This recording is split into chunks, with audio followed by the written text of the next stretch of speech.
king of German mercenaries. Chapter 278, A strange duel in front of the battlefield. The next afternoon, tens of thousands of troops arrived in Lisle County. But after arriving in Lisle County, Marin was not in a hurry to prepare because the date of the battle was the 15th. After 2 days of rest in Lisle City, early in the morning of the 15th, Marin's army leisurely left Lisle County and deployed their troops. Early in the morning of that day, the Saxon army arrived at the south bank of the Leda River and began to cross the river. Because the Saxons had 20,000 troops and more than 10,000 civilians, their troops set out in early November, but it took more than a month to reach the south bank of the Leda River. After arriving at the south bank of the Leda River, Duke Albrecht did not order his troops to cross the river by boat.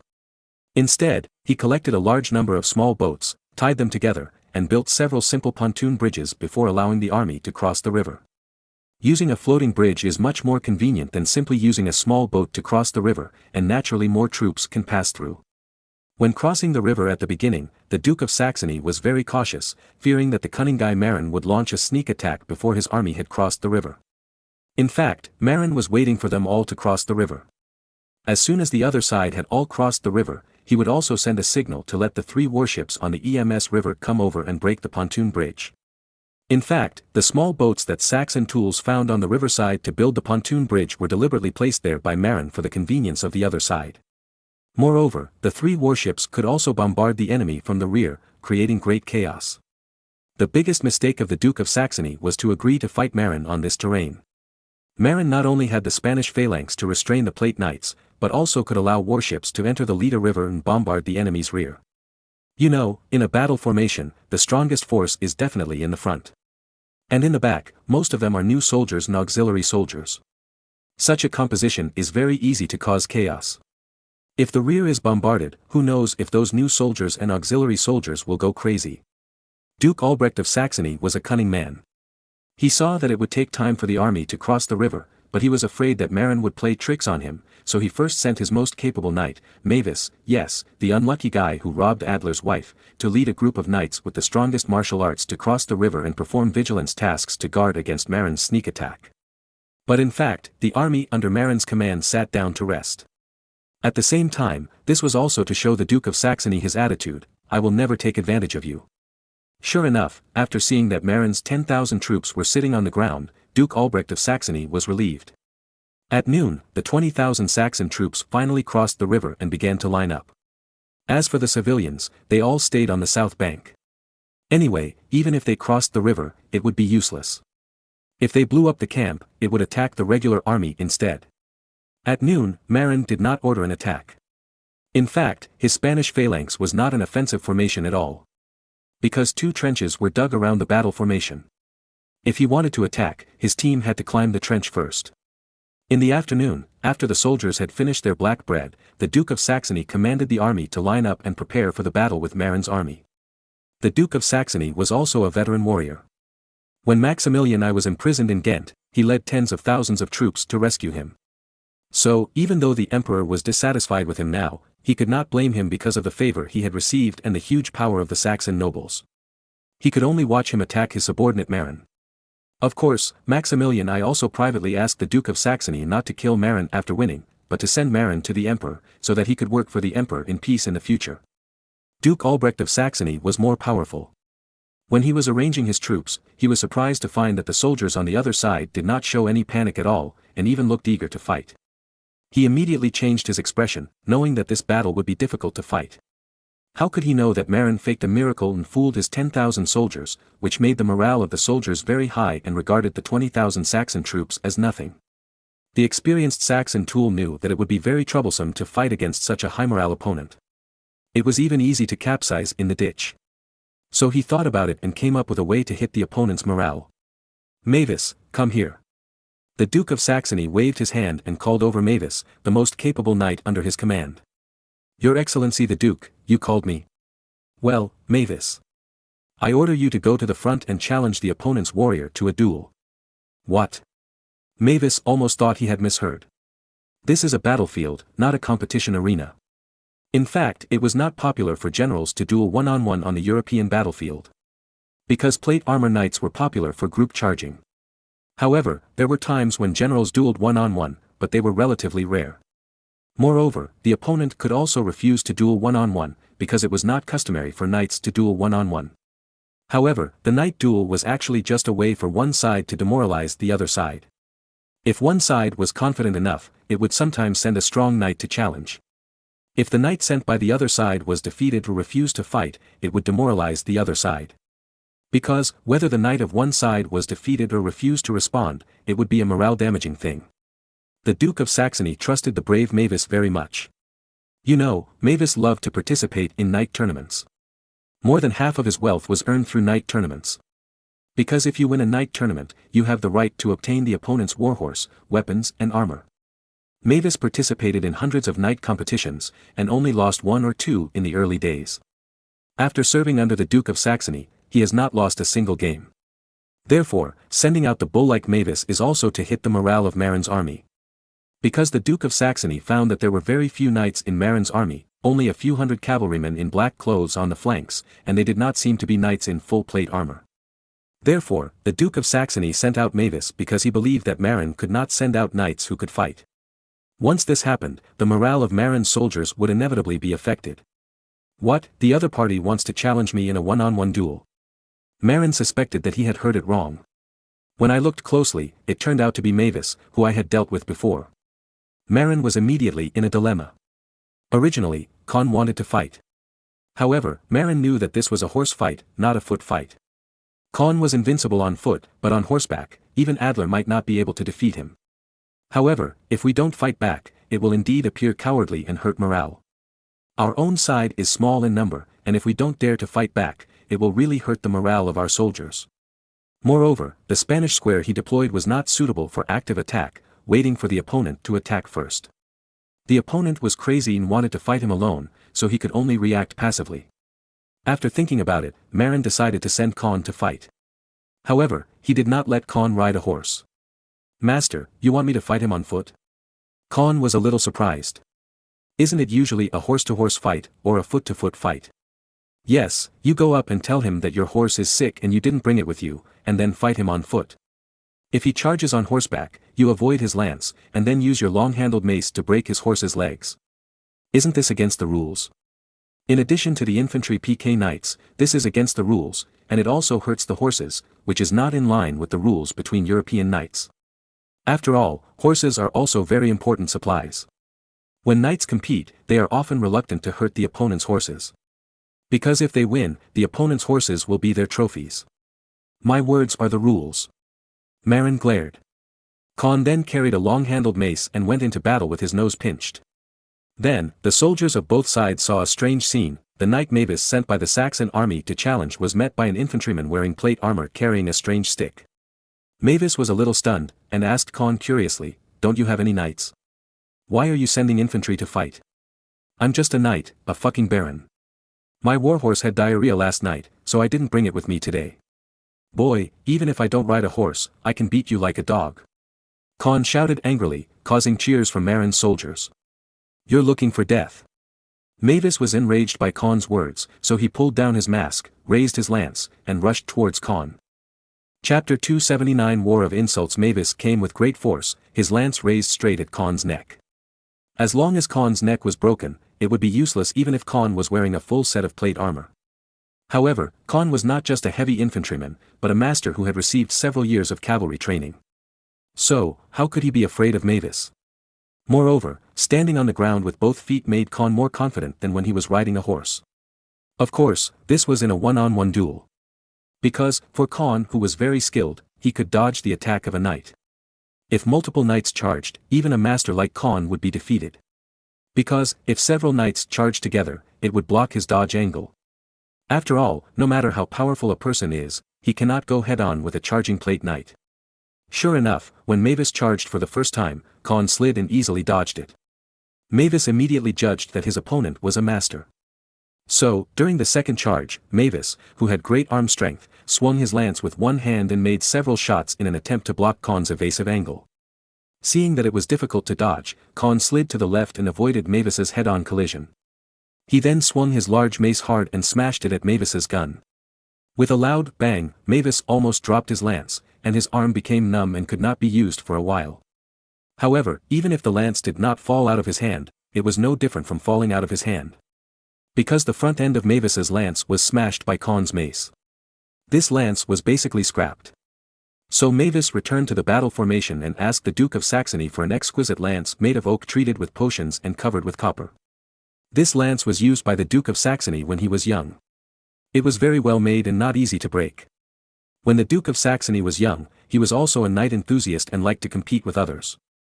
Now that he is old, he can't actually use this lance, it only has a symbolic meaning.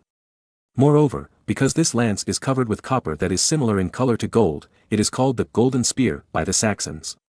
Mavis returned to the front again with the Golden Spear, but saw Khan waiting for him there boredly, and even teased him, "How's it going, kid? Is your arm numb? I knew you weren't going to change your gun, but to recover from the numbness in your arm. I've never failed in a one-on-one fight. I'll kill a fool like you, like a fly." Khan had followed the sinister Marin for several years, and he had changed from a simple and honest boy to a little cunning. Therefore, he also knew how to use words to squeeze and provoke his opponents. Mavis was really furious, so he rode his horse back a distance, leaving enough distance for a charge, and then began to speed up. The Golden Spear was in Mavis's hand, and the tip of the spear was swung and rotated. The purpose was to make Khan unsure of the position of the lance so that his mace would not hit the lance. As long as he avoided the impact of the mace and the metal spear tip hit Khan's neck, Khan would be finished. However, Mavis didn't know that Khan, who had played a knight before, had thought of a way to deal with him when Mavis went to change his gun. When Mavis rode his horse at high speed, Khan suddenly exerted force and ran to the right. The reason for this is that Khan, who has played the knight, knows that the knight's attack power is strongest on the right side of the horse, but it is somewhat powerless on the left side. Because the knight holds the lance in his right hand, it is suitable for attacking enemies on the right, but not on the left. If the lance is forcibly moved to the left, it will not only be very awkward, but also easily sprain the knight's waist. Seeing Khan's actions, Mavis was also stunned. However, his warhorse did not froze, but continued to charge forward. Because the distance was very close, Mavis had no time to turn his horse's head to the left, so he had to continue forward. Khan, on the other hand, showed a devilish smile, and then raised his mace and smashed it hard on the hind legs of Mavis's warhorse. Mavis was horrified and quickly ordered his horse to jump. However, although the horse jumped, it was still a little slow. Although Khan's mace did not hit the middle part of the horse's hind leg, it hit the hoof of Mavis's horse's left hind leg. With a ding sound, a piece of U-shaped metal was hooked off by the nail on Khan's mace. Obviously, Mavis's warhorse had stumbled. Not only that, the huge impact of Khan's mace not only hooked the nailed horseshoe off, but also tore off half of the horseshoe. Mavis's horse cried out in pain. Fortunately, it was only the left hind hoof that was injured. If it was the front hoof, Mavis would have been thrown away by the falling horse. But even if he wasn't thrown away, Mavis knew that the left hind hoof of his warhorse was broken, even the BMW was broken.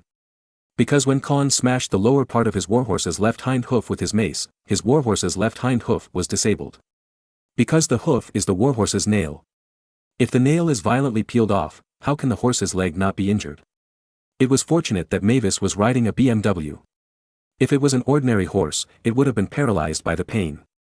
The warhorse was broken, and the competition could not continue. So, Mavis's horse, enduring the severe pain, turned around and limped back under Mavis' command. Suddenly, huge cheers broke out in Marin's army. Obviously, the morale was even stronger. The Duke of Saxony's face turned green and he glared at Mavis, who also blushed and lowered his head in shame. But fortunately, Duke Albrecht of Saxony knew that Mavis was the best fighter among his men, so he did not punish him on the spot, but asked him to go to the back and change a horse. Marin was also very happy to see Khan so bravely defeat Mavis, who had frightened him. So he shouted, "Khan, good job, go and provoke." Khan immediately did as he was told, and came to the center line, shouting, "Are there any more people coming to compete? I welcome you. Is there anyone who has the courage to continue to compete?" After saying this, Khan, holding a mace, performed a twisting dance in front of the 20,000 Saxon troops, which was extremely provocative. The Duke of Saxony's face turned blue with anger, but he still managed to hold it back. Because he knew that even Mavis, the most capable of his men, had been defeated, and if the others went up, they would just die, which would only make the enemy more arrogant. So he signaled his men to send out 7 or 8 knights, pretending to ride out on horseback, to scare Khan. Sure enough, when Khan saw 7 or 8 knights coming up from the opposite side, he was frightened and quickly retreated to avoid being shamelessly beaten up by the other side. Of course, the Duke of Saxony was not so shameless as to send 7 or 8 people to beat up Con. He just wanted to scare the other side away so as not to continue to affect his own morale. Marin was also worried that Con, a powerful general, would be tricked by the other side, and he would be without a strong bodyguard in the future. So he simply called Con back. But then, for a while, the Saxon army seemed to be silent. Obviously, the old fox, the Duke of Saxony, wanted to use time to dilute the negative impact of the defeat and slowly restore morale. But Marin obviously didn't want to see this. As time went on, the morale of the Saxons was slowly recovering, but at the same time, Marin's morale, which had just been boosted by Con's victory, would slowly decline. So, Marin rolled his eyes and thought of the scene in Romance of the Three Kingdoms where Zhuge Liang yelled and cursed in front of the battlefield, angering Wang Lang to death. Then, he smiled obscenely and thought of a way to irritate the opponent. The reason for provoking the opponent is to exchange for the opponent's knight's charge. His own camp is confined in the trench, so it is naturally difficult to take the initiative to attack. Moreover, it is also quite suicidal for infantry to charge at cavalry. Therefore, the best option is to insult the other party, make them angry first, and then charge forward. So, Marin ordered the entire first phalanx to practice shouting slogans with him. Everyone, shout with me. When I shout, Duke of Saxony, you all shout, big fool, at the same time. When I shout, Duke of Saxony, for the second time, you all shout, soft egg, at the same time. The third time, you all shout, coward, at the same time. The fourth time, you all shout, come and hit me, at the same time, and so on. Then, Marin picked up the earthen trumpet, stood on the platform, and began to shout, the Duke of Saxony. Big idiot. The 1,250 men in the first formation shouted together. The Duke of Saxony. Softy. Another uniform cry. The Duke of Saxony. Coward. The Duke of Saxony. Come and hit me. Later, Marin felt that his voice was not loud enough when he shouted Duke of Saxony alone, so he arranged for hundreds of people in the second phalanx to shout Duke of Saxony together. In this way, even if the Duke of Saxony was 200 meters away, he could hear clearly that he was being called. The uniform shouts of 1,000 or so people instantly filled the entire battlefield. On the other side, the Duke of Saxony, who was waiting for his morale to recover, heard the uniform shouts from the other side, and his face turned green. Throughout European history, although there were also shouting and cursing, it was usually the warriors who were fighting alone in front of the battle. However, Marin mobilized thousands of people to insult a duke in unison, which was unprecedented in European history. Therefore, the Duke of Saxony was so angry that his blood rushed to his head and he almost fainted. Fortunately, his men supported him in time when he almost fell off his horse. Chapter 280, Artillery Bombardment. I want. The Duke of Saxony was so angry that he couldn't speak. He just pointed at Marin, who was standing on the podium and directing the soldiers to shout slogans. Your Excellency the Duke, what do you want? Asked Baron Donitz, the adjutant of the Duke of Saxony. I'm going to kill that kid Marin, roared Albrecht, Duke of Saxony. Sir, didn't you promise His Majesty the Emperor that you would only capture him and then hand him over to His Majesty? As the deputy of the Duke of Saxony, Donitz naturally knew some inside information. I don't care. This kid humiliated me so much that I can only wash away the shame with his blood. As for the Emperor's intention, let him go to hell. The Duke of Saxony's brain was filled with anger at this time. Well, as you wish. Order the knights to launch a charge immediately, break through the enemy's formation, and capture that little bastard Marin alive. I will lock him up in the dungeon and whip him 1,000 times every day. 1,000 times. The Duke of Saxony continued to roar. Donitz was a little confused. Didn't they just say they were going to kill him? Why did they change it to capturing him alive and then torturing him? At this moment, the Duke of Saxony was so angry at the loud insults that he didn't even know what he was saying. However, Donitz was not confused. So he stopped the Duke of Saxony, who was about to lose his temper. My Lord Duke, in my opinion, we should not send the cavalry to charge yet. The enemy's battle formation is very neat. If we charge now, even if we win, we will suffer huge losses. So what do you say we should do? Your Excellency the Duke, we still have artillery. Oh, yes, we still have artillery. I was so angry with that little bastard. Hurry, let the vehicles carrying artillery come to the front as soon as possible. We will use artillery to disrupt their formation first. The Duke of Saxony ordered. The Saxon artillery had no gun carriage, nor did they have fixed ears like the French. Their artillery was transported on horse-drawn carriages and only had the barrel. When crossing a river, the carriages are the last in line. Because the carriages loaded with artillery are very heavy, they need to be very careful when crossing the river. Because the floating bridge is not a real bridge. A real bridge is fixed, so it is no problem for the carriages to pass through. But the floating bridge is easy to sway from side to side and is very unstable. When the carriages loaded with artillery cross the floating bridge, they need to be especially careful and pass slowly. Therefore, they usually cross the river at the end of the army. Therefore, the carriages loaded with artillery were the last to cross the river and arrived at the battlefield later. When Marin was cursing, the carriages loaded with artillery had just crossed the river. After a while, the carriages loaded with artillery began to drive to the front of the Saxon army, about 180 meters away from the Marin phalanx. Then, a group of gunners and other sergeants helped to lift the bronze gun barrels from the carriages and dug pits in the land in front of the formation to lay them. Because the recoil of the artillery is large, when using the artillery, a pit must be dug in front of the battle formation to fix the bottom of the barrel and let the ground absorb the powerful recoil of the artillery. Marin saw that the enemy was deploying artillery, and quickly ordered his artillery commander, Gao Qi, quickly order the artillery troops to move forward. Pay attention, our artillery must face the enemy's artillery positions directly. The goal is to kill as many of the enemy's artillery as possible. Yes, Lord Earl. Soon, the 50 front-loading 3-pound cannons that were originally hidden in the square were pulled to the front of the formation one after another, facing the direction of the Saxon artillery position. What? The Duke of Saxony, who was observing the enemy in front of the battle line, was shocked. This time, he brought a total of 50 bronze breech-loading cannons, including 1-pound cannons, 2-pound cannons, and 3-pound cannons, all of which were bronze breech-loading flange cannons. The reason for bringing so many cannons was to blast open the battle formation of Marin's army. The Duke of Saxony was not incompetent, on the contrary, he was very talented. After deciding to go to war, he sent people to inquire about Marin's tactics from those who had served in Marin's original mercenary group. A former member of the Hoffman Mercenary Corps who had participated in the Italian War and returned home briefly introduced to the Duke of Saxony their methods of arranging troops. Therefore, the Duke of Saxony knew that Marin's best skill was the disciplined infantry phalanx. In such a phalanx, the plate armor knights would indeed suffer considerable losses if they charged. Therefore, he brought most of the artillery used by the infantry of the Duchy of Saxony, hoping to use the artillery to tear a gap in Marin's phalanx, disrupt the enemy's formation, and then let the knights charge and completely break through the enemy formation. Then, to his surprise, Marin also dragged out 50 artillery pieces. The Duke of Saxony was still in a daze, but his adjutant Donitz was panicking. "Duke, please go to the back and command." Donitz's face changed when he saw Marin's artillery being brought out. Because at this time, the two armies were about 180 meters apart. The position where he and the Duke of Saxony were standing was just within the range of the enemy's artillery. If they were hit by the enemy's artillery shells, Donitz didn't dare to think about it.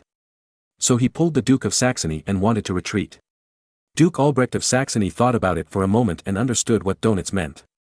As a cunning duke, Duke Albrecht did not want to die in the enemy's artillery fire for no apparent reason. So, he followed Donitz's advice and retreated to the center of the Saxon army. On Marin's side, Marin also felt the danger. Although the Saxon artillery's range was not far, it was still 200 meters. Standing at the front, he was definitely within the range of the enemy's artillery. So, he also wanted to retreat. However, he didn't want his men to see that he was afraid, so as not to affect morale. So, he winked at Kohler who was following him. Kohler reacted quickly and immediately came up to persuade, "My Lord Earl, the enemy has artillery fire. It is dangerous in front of the battle line. Please go to the back and command." "No, I won't leave. I want to face the danger together with the soldiers," Marin said shamelessly. These words moved the soldiers who heard them. However, they didn't know that Marin was just pretending. "No, Lord Count, your safety is the most important priority in East Frisia. Therefore, it is the best choice for you to take charge in the middle." "But my brothers." Marin looked at the musketeers around him with a full of expression, full of gay love. "It's okay, Lord Earl, please go to the back. You are a noble man, it would be bad if you got hurt." At this time, the musketeers in the front row took the initiative to rescue Marin. Marin wanted to pretend, but Kohler was impatient and waved at Khan. Then, Khan threw away the mace, picked up Marin, and strode back. On Khan's shoulders, Marin is still struggling. "No, I want to go back and fight side by side with my brothers, live and die together." After the performance, Marin retreated to a safe position. The musketeers and gunners in the front row were deeply moved by Marin's performance. You know, in this era, the lives of civilians are worthless, while the lives of nobles are very valuable. Marin repeatedly expressed his willingness to live and die with these cheap civilians, which really moved many soldiers. After a while, the artillery of Marin, which was deployed later, was actually ready before the Saxon artillery. This was because Marin's artillery was flexible and had wheels to push, which was very convenient. The Saxons had to dig pits and visually inspect to deploy their artillery, which was more troublesome. Therefore, the 53-pound cannons under Marin's command were the first to roar, boom boom boom, the iron ball shells whistled and flew towards the Saxon artillery positions. Therefore, the artillery took the lead in the dialogue between the two armies.